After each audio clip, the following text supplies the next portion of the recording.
Okay, this is part 2 on this relay problem for the air conditioning on this 2004 Acura TSX. And it's been 5 minutes. The system is still running from me replacing one of the fan relays and putting it in place of the clutch relay to get the clutch to come on for the air conditioning. But we're missing one fan. Our temperature is 62 degrees outside.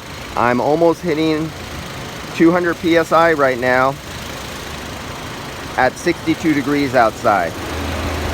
Now, if somebody wasn't careful and they were overzealous, they go, I have poor cooling, and they didn't have gauges, and all they can do is go and get that AC Pro can or any of the other cans with that little gauge, well, and they have that little area that gives you green. It might come out a little low on the green side. So Mr. Do-It-Yourself wouldn't know this, and he couldn't see the high side, and he doesn't know that he should have 2 fans, because when you put your hand right here, from this one fan, you get a lot of hot air blowing over your hand, and your ears hear a fan, so everything must be good go. Most do-it-yourselfers don't know that you should look down and make sure 2 fans are on. Some air conditioning systems, only one fan comes on all the time, and the other fan doesn't come on until a very high pressure or temperature is achieved, and then it's a secondary backup, but not on this one. So you get this kind of scenario happening. Customer complains, he goes to Home Depot, or I'm not Home Depot, why do I keep saying that? Oh yeah, they sell refrigerant. Forgot. And actually, Home Depot sells AC Pro cheaper, everybody. Go out and buy it. Yeah, right. You know my thoughts on AC Pro, you know I'm really making a joke. So the customer will get refrigerant, he'll hook it up, he'll look at that little gauge with the green, and he'll keep pumping it in so he could get that little arrow in the green somewhere in the middle, or somewhere, maybe he believes more is better, so the more green I go, the more better. I love that English. And you would be completely overcharged, not seeing that the high side is going up to 250, 300 psi, not getting it colder inside, and keep on wanting to add refrigerant. In another case scenario, you might have this situation where the fan is not working right, and your low side on some cars will come up too, so when you put on the gauge, it'll show okay right away. Even if you have a low refrigerant level, you are say 1/2 or 3/4 full on refrigerant, you're low, but you have a dead fan, and your high side is up, but it's 95 degrees outside, and you're in desperation. So you went to the auto parts store, you grabbed the can, and when you put it on there, it'll already be in the green level. Because if you're missing one fan, it's 95 or 105 degrees outside, you're in Texas, Arizona, your low side will be way high, and you put on your little can, and the little green level is already in the middle or high on the green, because you're missing a fan and your low side came up too.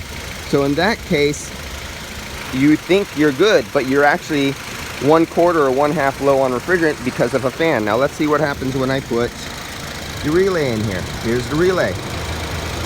This is the relay for the fan. Okay, so I'm gonna put this relay in. Let's keep on the site. 1, 2, 3, go. There goes the other fan. The other fan just came on, and there goes our temperature, our pressure.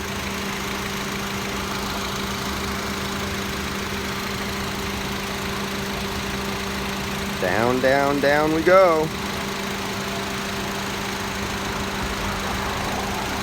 Now, it's 62 degrees outside. This is a very important factor. That it is cold outside already makes a very big difference on this, your pressures. Now you notice almost no change on the low side. But if it was 95, 105 degrees outside, there would be a change on the low side. And we just heard the compressor kick off because it met and satisfied its minimum temperature inside. And we're cycling back on. Now this is what the pressures would be on a 62 degree day. These pressures mean nothing on a 72 degree day, 92 degree day, or a 102 degree day. So there is no set average temperature or pressure. Let's get the temperature of the low side line. So this temperature sensor here is going to go onto the suction line, and I'm going to give you the temperature of the evaporator coming out of the evaporator suction line. You're going to get, right now this one says 69 degrees because it's located here in the hot air and mixing with the cool air way up high a couple feet. So this is the wrong temperature for the air, because this air under here is hotter than this air out here. Let's hook this up.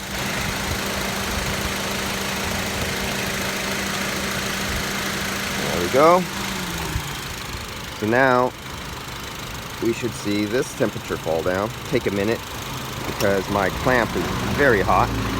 And do I have it plugged in? I know I have it plugged in, yes. And do I have it connected right? I'm hitting everything everywhere. There, now I'm in full contact.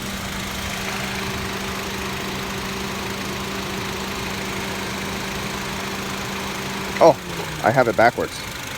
Stupid me. I have my, okay, here's real world. Here's an idiot.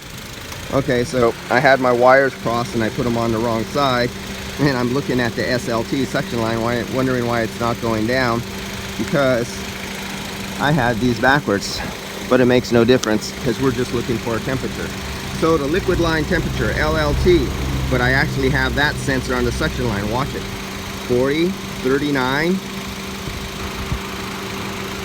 So that is the temperature of the line coming out of your evaporator. Now you could use this as a learning tool. Everything is working great. You have two fans working. You have a clutch coming on. You have 39 degrees right here at your suction line.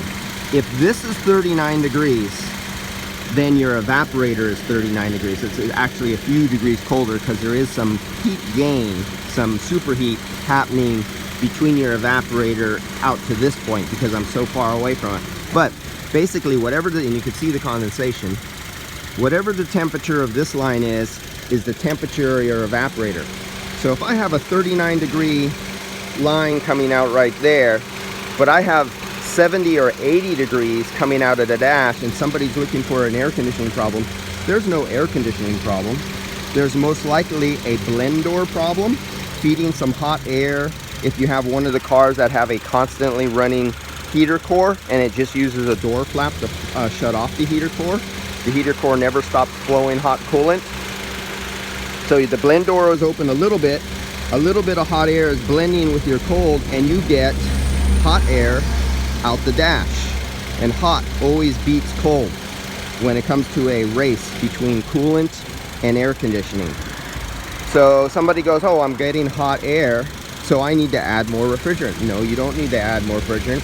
If you're 39 degrees here, you should be at least, say 45, 49 degrees coming out the dash. It'll change. Different cars will all do different. I'm just throwing you numbers out of the air.